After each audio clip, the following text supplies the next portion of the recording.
क्या आप तैयार हैं इस भयानक रात के लिए? क्योंकि डर अब आपके बहुत करीब है। चारियाली टीवी हॉरर कहानी अभी देखिए। अगली मौत किसकी? संजीव अपने दोस्तों राघव और प्रतीक के साथ बियर बार में बैठकर बियर पी रहा था। संजीव आज बहुत खुश लग रहा था। अरे यार, आज की पार्टी में तो मजा आ गया।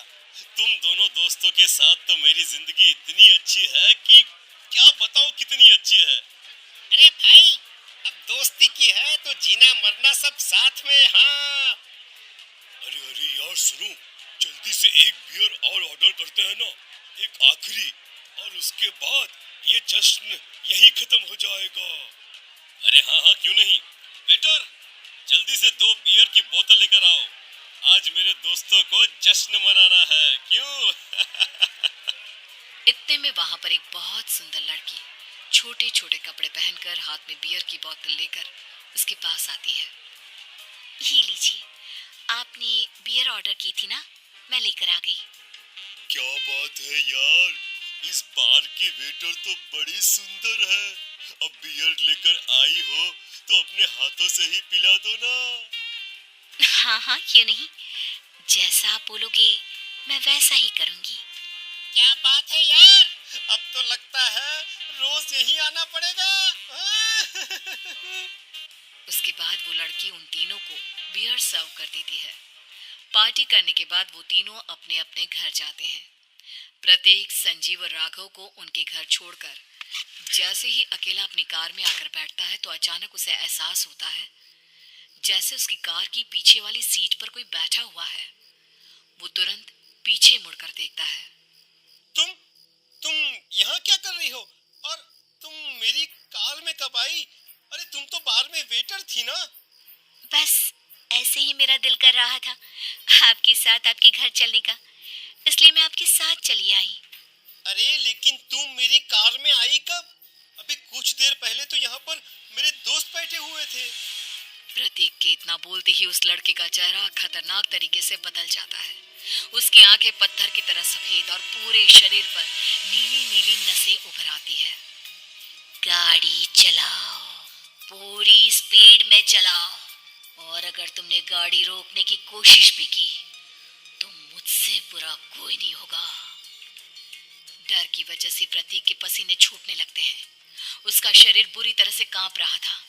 प्रतीक बिना कुछ सोचे समझे कार को फुल स्पीड से चलाना शुरू करता है। चलते चलते वो शहर से दूर एक पहाड़ी पर पहुंच जाता है और सामने अब सिर्फ पहाड़ी का किनारा दिख रहा है, जिसे देख प्रतीक घबराकर अचानक से कार को ब्रेक लगाता है। देखो देखो देखो देखो, मुझे छोड़ दो मुझे। अगर अगर अगर मैंने गाड़ी जरा सी भी आगे बढ़ाई तो हम दोनों नीचे गिरकर मर जाएंगे। ये तो तुम्हें पहले सोचना चाहिए था ना।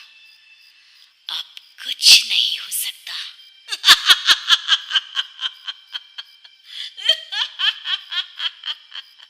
छोड़ दो मुझे।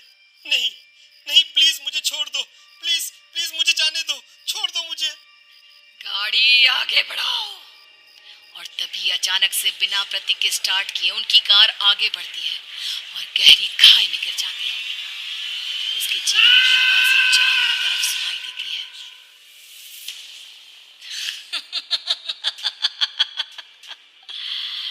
तुझे मारकर मेरे कलेजे में जल रही आग को थोड़ी शांति तो मिल गई, लेकिन अभी ये कहानी खत्म नहीं हुई। और फिर अगले दिन राघव और संजीव को पता चलता है कि प्रतीक की पहाड़ी से नीचे गिरकर मौत हो गई। अरे कल रात की तो बात है यार, हम सब बैठकर पार्टी कर रहे थे, लेकिन मेरी एक बात समझ में नहीं आ रही। राघव शहर से इतना बाहर उस पहाड़ी पर इतनी रात को क्या करने गया था? अरे यार, वही सोचकर तो मैं भी परेशान हूँ। हम दोनों को छोड़ने के बाद तो वो सीधा अपने घर जाने वाला था, और वो आत्महत्या क्यों करेगा भाई? कल रात तक वो कितना खुश था, हमारे साथ सेलिब्रेट कर रहा था। हाँ, लेकिन पुलिस ने तो यही कहा है कि प्रतीक ने अपनी कार को जानबूझकर पहाड़ी से नीचे गिरा दिया और आत्महत्या कर ली। अरे यार संजीव, मेरी तो कुछ भी समझ में नहीं आ रहा है। चल ठीक है, अब मैं अपने घर जाता हूँ। Okay, bye. राघव अपने घर में अकेला था। दोपहर का वक्त था। तभी दरवाजे की घंटी बजी। कौन है? अरे 1 मिनट रुको, अभी आता हूँ। राघव ने जैसे ही दरवाजा खोला उसने देखा कि सामने एक बहुत खूबसूरत लड़की खड़ी हुई है। कौन है आप और यहाँ किससे मिलने आई है? देखिए ना, बाहर बारिश शुरू हो गई थी, मेरी गाड़ी खराब हो गई है। आपका घर नजर आया तो सोचा कुछ हेल्प ले लेती हूँ। क्यों नहीं, आइए ना, आइए आइए। मेरे कपड़े पूरे भीग चुके हैं, क्या आपके पास टॉवल मिलेगा प्लीज? राघव अपने बाथरूम से एक टॉवल लाकर उस लड़की को देता है। थैंक यू सो मच, अब मैं चलती हूँ। अरे इतनी क्या जल्दी है? आप चाहे तो बारिश रुकने तक यहाँ पर रुक सकती हैं। हाँ। लड़की ने पलटकर राघव की तरफ देखा। नहीं, मुझे जाना होगा, मेरा काम बाकी है। और वो वहां से चली गई। उस लड़की के जाने के बाद राघव अपने बाथरूम में नहाने के लिए गया और जैसे ही उसने बाथरूम में देखा तो उसका टॉवल वहीं पर लटका हुआ था। उसने टॉवल हाथ में लिया तो देखा कि उसका पूरा टॉवल खून के धब्बों से सना हुआ है। अरे अरे ये क्या? ये टॉवेल तो मैंने उस लड़की को दे दिया था। ये वापस मेरे बाथरूम में कैसे आ गया? और इस पर ये खून के धब्बे कहाँ से आ गए? राघव ने आईने में देखा तो उसकी गर्दन पर एक बड़ा सा चाकू का कट लगा हुआ था जिससे खून बह रहा था, जिसे देख राघव के होश उड़ गए। हाँ, अरे ये क्या?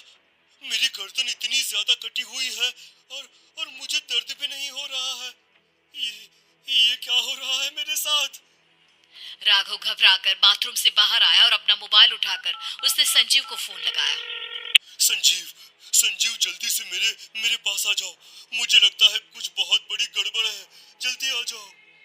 उधर से आवाज आई, लेकिन वो आवाज संजीव की नहीं बल्कि एक लड़की की थी।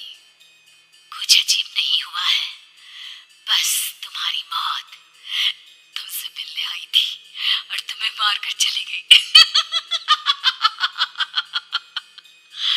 अब तुम इस दुनिया का हिस्सा नहीं हो राघव, इसलिए तुम्हें अपनी गर्दन के कटने का दर्द भी महसूस नहीं हो रहा।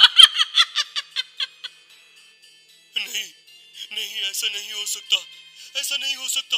कौन हो तुम? तुम्हारी मौत। अब संजीव के पास खबर पहुंचती है कि राघव ने अपने ही घर में चाकू से गर्दन काटकर आत्महत्या कर ली। ये सुनने के बाद संजीव के होश उड़ गए। वो पसीने से तरबतर हो गया और एक अनजाना डर अब उसके दिल को सताने लगा। संजीव के साथ ही उसका एक छोटा भाई राजीव भी रहा करता था। अपने भाई को इस तरह परेशान देखकर राजीव उसके पास आया। अरे भैया, क्या हुआ भैया? आप इतने घबराए हुए क्यों लग रहे हैं? प्रतीक और राघव की मौत, मेरा मतलब मेरी कुछ समझ में नहीं आ रहा भाई। अचानक से मेरे दोनों दोस्तों ने आत्महत्या क्यों कर ली? अरे वो तो मेरी भी समझ में नहीं आ रहा है भैया। हाँ, हो सकता है कि कोई परेशानी होगी और इसीलिए उन्होंने ऐसा किया होगा।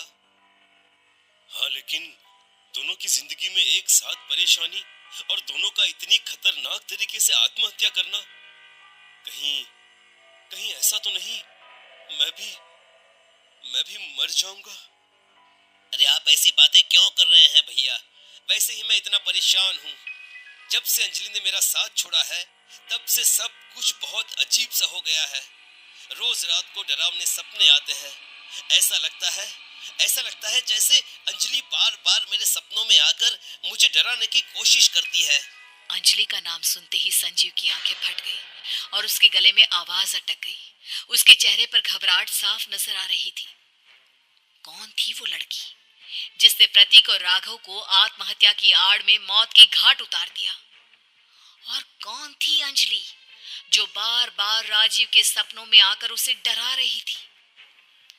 अंजलि का नाम सुनकर संजीव इतना घबरा क्यों गया? इन सवालों के जवाब जानने के लिए देखिए इस खतरनाक कहानी का अगला भाग। चरियाली टीवी देखने के लिए धन्यवाद। ऐसी ही और कहानियों के लिए सब्सक्राइब करें, लाइक, कमेंट और शेयर करना न भूलें।